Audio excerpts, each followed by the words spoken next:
Needs होती हैं जिनको हम न्यूरो लिंग्विस्टिक प्रोग्रामिंग में बोलते हैं pre installed psychological needs. Pre installed psychological needs, PIP बोलते हैं इनको, PIP नीड्स। ये आपके पैदा होते टाइम या आपका मन बन रहा था जब आपके दिमाग में घुस गई। कब? जिस दिन आप आपकी मां के पेट में आए थे, तब से लेके शुरू के 1000 दिन में ये आपकी वो नीड्स बन गई हैं जिनको आप चेंज नहीं कर सकते लाइफ में कभी भी। क्लियर? अगर इन नीड्स को समझ गए और इन पे प्ले करना आ गया तो आप सही करियर शुरू होगा। पहली नीड होती है नीड्स ऑफ सर्टेनिटी। क्या होती है? बोलो जोर से। Needs of certainty. Needs of certainty मतलब क्या? कि सब ठीक ठाक चलता है। गेटिंग? नीड्स ऑफ सर्टेनिटी क्या बोलती है आपको? कि यार कंफर्टेबल लाइफ चाहिए, सेटल हो जाओ, है ना। नीड्स वो चाहती है कंफर्ट में जीना, तो सब सर्टेन हो, एक फिक्स जॉब लगी हो। सरकारी नौकरियां कौन करते हैं? Needs of certainty. क्यों करते हैं? क्योंकि उनको एक फिक्स जॉब चाहिए 30 साल की उम्र तक, 30 साल, अगले 30 साल के लिए। नीड्स ऑफ सर्टेनिटी है ना। कहीं के जाके मार्ट साहब बन जाओ, कहीं के जाके बाबू बन जाओ। फिर उसमें भी एक और सर्टेनिटी है कि पेंशन मिलेगी। अब नहीं मिलती, पहले तो मिलती थी। गेटिंग? और कोरोना आए चाहे नहीं आए, हमको पैसा आ जाएगा घर पे। नीड्स ऑफ सर्टेनिटी फुलफिल हो रही है। सोनीज, इनकी नीड्स ऑफ सर्टेनिटी पूरी हो रही 5-5 जनरेशन। गेटिंग? कि पक्का है अपनी तो दुकान चल रही है। गेटिंग? सर्टेनिटी ये आपके लाइफ में भी डोमिनेट करती है, पर कितना डोमिनेट करती है आपको देखना है। क्लियर हो गया? Needs of certainty. Needs of certainty का बिजनेस उनको करना चाहिए जो बहुत ज्यादा वोलेटाइल लाइफ को अवॉइड करना चाहते हैं। क्लियर? इन नीड्स के आधार पर अपना बिजनेस डिफाइन करना। पहले इन नीड्स के आधार पर अपनी पर्सनालिटी डिफाइन करो, फिर पर्सनालिटी के आधार पर बिजनेस निकल के आ जाएगा। गेटिंग? जैसे होटल कौन डालते हैं? ये वाली होटल जो इन्होंने डाली है, इनके इन्वेस्टर जो हैं ये रिस्क पे खेलते हैं। इनका इन्वेस्टर कंफर्मिटी पे खेलता है। क्लियर? कि यार मेरे को तो पैसा आ जाएगा, रेगुलर आ जाएगा, बस मस्त काम हो गया, 100 साल तक देंगे अभी। Clear? Needs of certainty. Uncertainty, needs of uncertainty दूसरी नीड है। साइड प्री इंस्टॉल, सबके अंदर शेकी चाहिए होती है, किसके अंदर कौन सी डोमिनेटिंग है उसके हिसाब से उसको लाइफ डिसाइड करना चाहिए। नीड्स ऑफ अनसर्टेनिटी क्या है? नीड्स ऑफ अनसर्टेनिटी ये है कि वो रिस्क लेना चाहता है। गेटिंग? नीड्स ऑफ अनसर्टेनिटी में कौन जाएगा? जो ज्यादा रिस्की बिजनेस में जाएगा। गेटिंग?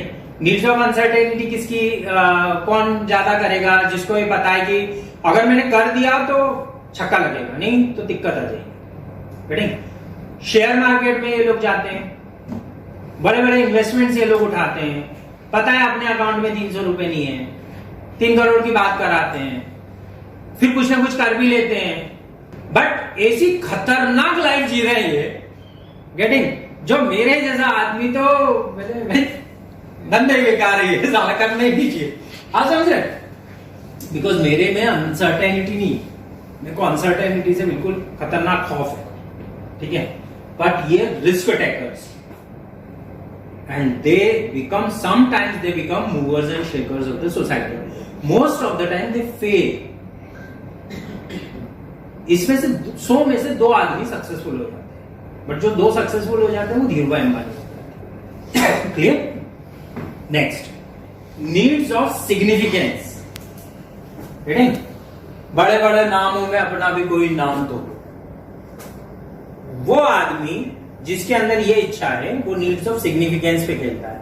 कलेक्टर, कमिश्नर, ये लोग कौन है? ये जब 18 साल के 19 साल के थे तब इन्होंने किसी कलेक्टर को देखा झंडा वंदन करते हुए। बोला यार ये लाइफ है ऐसी, लाल लाल पीली पीली बत्ती घूमती है, gym gym gym gym gym, लोग दरवाजा खोलते हैं और सैल्यूट मारते हैं। इनको सिग्निफिकेंस चाह निकलती है। और ये लोग कौन है? ये लोग वो लोग हैं जो समाज को ड्राइव करते हैं। ये पागलों जैसी मेहनत करेंगे अपने आप को सिग्निफिकेंट बनाने के लिए। They are ego driven people. ये चीज समझ गए आप तो आपको किसी भी आदमी से, ये 6 पॉइंट समझ गए तो किसी भी आदमी से अपने आप से भी डिफिकल्टी नहीं आएगी डील करने में और दूसरे से भी नहीं आएगी। फर्क समझते जाना इन चीजों को, बहुत बारीक है। तुम अपने आप को से डील कर रहे हो तो पूछो कि नीड्स ऑफ सिग्निफिकेंस कितनी आई है तुम्हारी। अगर तुम्हारी नीड्स ऑफ सिग्निफिकेंस आई है तो किसी ऐसे धंधे में मत उतरना जहां पे तगादा करना पड़ता हो, जहां पे पैसे के लिए मांगना पड़ता हो, लोगों के हाथ जोड़ने पड़ते हो, नहीं जोड़ पाओगे, प्रॉब्लम में आ जाओगे।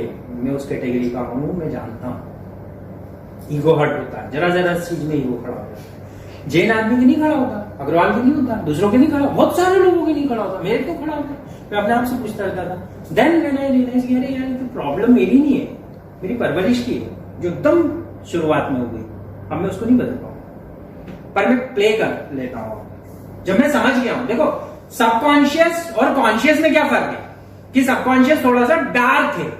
अगर आप कॉन्शियसली अवेयर हो जाओ कि ये सब में है तो वो कॉन्शियस में आ जाता है, तो आप प्ले कर सकते हो, बट आप चेंज नहीं कर पाओगे। अब जिसकी नीड्स ऑफ सिग्निफिकेंस हाई है उसको इस तरह के बिजनेसेस में जाना चाहिए, उसको पुलिस वाला बनना चाहिए, उसको कलेक्टर बन जाना चाहिए, उसको आईएएस कर लेना चाहिए, उसको भाई बन जाना चाहिए, उसको नेता बन जाना चाहिए। ये सब उसके लिए नेक्स्ट लेवल पे जाते हैं।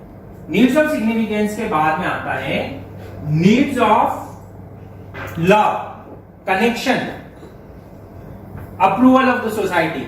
नहीं, मैडम ने मेरे को पसंद करना चाहिए, भाई साहब ने मेरे को पसंद करना चाहिए, इसने मेरे को। अप्रूवल सीकर्स लोग जो होते हैं वो सबको खुश रखना चाहते हैं। कुछ लोग देखे ना आपने, जैसे मेरे जैसा व्यक्ति किसी को भी कुछ भी बोल सकता है, ऐसा बोलते हैं। तो मैं क्यों नहीं खुश रखना चाहता, क्योंकि मेरी नीड्स ऑफ कनेक्शन उतनी आई है ही नहीं। मेरे से तुमको मेरे से मतलब है तो आओ, नहीं तो बाहर में जाओ, I don't give a dam, क्योंकि मेरे पास में दूसरे लोग लाइन में लगे। ऐसा ईगो है, ये ईगोइस्ट सेंटेंसेस है ना सारे, बट ये मेरे लिए नेचुरल। किसी और के लिए ये बेवकूफी है, मेरे लिए नेचुरल। ठीक है। अब नीड्स ऑफ कनेक्शन वाला क्या करेगा, वो किसी को बुरा नहीं लग जाए, सब खुश रहे, सबको लेके चलेगा, उसके दोस्त होंगे, उसके ग्रुप्स होंगे, वो सबका फ्रेंड होगा, वो सबको पसंद करेगा, सब उसको पसंद करेंगे। ऐसे लोगों को ज्वेलरी के बिजनेस में जाना चाहिए। ऐसे लोगों को ऐसे बिजनेसेस में जाना चाहिए जहां पे कनेक्शन ही सब कुछ। गेटिंग? छोटे ऑडियंस में खेलना है, बड़ा ऑडियंस नहीं चाहिए होता ऐसे लोगों को सक्सेसफुल होने के लिए, बट छोटे ऑडियंस में वो जीत जाते हैं। नेक्स्ट आता है नीड्स ऑफ ग्रोथ। कुछ लोगों की नीड्स ऑफ ग्रोथ हाईएस्ट होती है, उनकी मोस्ट डोमिनेटिंग नीड होती है। जैसे आपको ज्यादातर successful entrepreneurs needs of growth driven मिलेंगे। आप उनसे बदतमीजी कर लो, फिर भी उनके दिमाग में क्या चल रहा है, मेरा मतलब सदराई की। Is this communication taking me to the next level? Is this dealing taking me to the next level?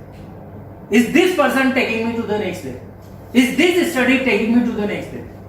उसके दिमाग में सिर्फ एक चीज, how would I grow to the next level? Subconscious driven है ये, कॉन्शियसली नहीं बोल रहा हूं, ये सब सबकॉन्शियस में हो रहा है आपके। तो अगर उसको जरा सा लग जाए कि यार यहां खड़ा होना बेकार, 1 मिनट वेस्ट नहीं करता और निकल जाए, इससे बात करना बेकार है, वो अवॉइड करने लगेगा। समझ रहे हो? हर ये कौन है, जैसे आपके और हमारे बीच में मैं बताता हूं, Narendra Sen is a very good example of growth driven mindset. ये लोग भयंकर सक्सेसफुल होते हैं, इनकी सक्सेस कोई नहीं रोक सकता। अब नेक्स्ट लेवल आता है लास्ट आती है needs of contribution. 6th need है, मेरे पास जो है मैं देखे जाऊं, मैंने जो पाया वो देखे जाऊं, मुझे जो साक्षात्कार हुआ मैं समझा के जाऊं, कोई और तो जग जाए उससे। सबसे हाईएस्ट ऑर्डर के लोग होते हैं दुनिया के, यहां अरियंता है, समझ रहे? यहां पे वो लोग आते हैं जिनने समाज को हजार साल तक इन्फ्लुएंस किया होगा, 2,000 साल, 2,500 साल जिनके प्रभाव चलते हैं, उनकी खुद की कोई नीड ही नहीं बची। नीड्स ऑफ कंट्रीब्यूशन आप में भी है क्या? वो सब में है। कितनी प्रबल है उतनी प्रबल है जितनी जरूरतें कम। कितनी जरूरतें कम कर सकते हो उतनी नीड्स ऑफ कंट्रीब्यूशन ड्राइव करती है। आपको करना चाहिए नीड्स ऑफ कंट्रीब्यूशन में काम अभी, यदि आपकी प्राइमरी नीड्स में नहीं आता तो भूल जाओ। गेटिंग?